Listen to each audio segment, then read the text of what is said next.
Quem foi o primeiro Papa? Pedro ou Tiago? Quase todo mundo responde Pedro, mas a história do primeiro século guarda uma surpresa.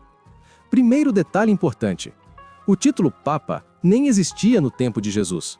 Esse termo só começou a ser usado séculos depois. Então a pergunta histórica correta é outra. Quem realmente herdou a liderança do movimento de Jesus? Pedro ou Tiago? E aqui vem o primeiro fato surpreendente. Nos primeiros anos do movimento após o advento de Jesus, a comunidade mais importante não estava em Roma. Ela estava em Jerusalém. E o líder dessa comunidade era Tiago, o Justo, irmão de Jesus. Isso pode surpreender muita gente. Tiago se tornou a principal autoridade da comunidade messiânica em Jerusalém e era reconhecido como líder da chamada Igreja Mãe.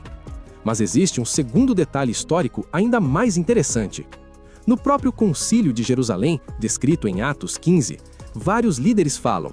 Pedro fala, Paulo apresenta sua experiência com os gentios, mas quem dá a decisão final do concílio é Tiago.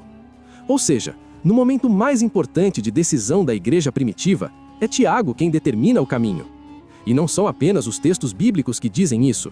Historiadores antigos como Egésipo e Eusébio de Cesareia descrevem Tiago como o principal líder da comunidade de Jerusalém. Ele era conhecido por sua vida de oração intensa e por sua fidelidade à lei de Moisés. Por isso recebeu o apelido de Tiago o Justo.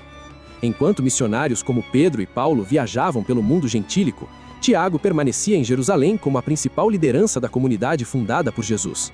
Ele era, de certa forma, a ponte entre Jesus e a observância da lei mosaica do primeiro século. Segundo o historiador judeu Flávio Josefo, Tiago foi executado por volta do ano 62, e sua morte marcou o fim de uma das lideranças mais importantes da história do movimento de Jesus. Por isso, quando olhamos para as fontes mais antigas, a história revela algo surpreendente. Antes das grandes estruturas da Igreja Romana, a liderança do movimento estava em Jerusalém. E o nome desse líder era Tiago o Justo. Agora fica a pergunta: por que essa liderança quase desapareceu da memória da maioria das igrejas hoje?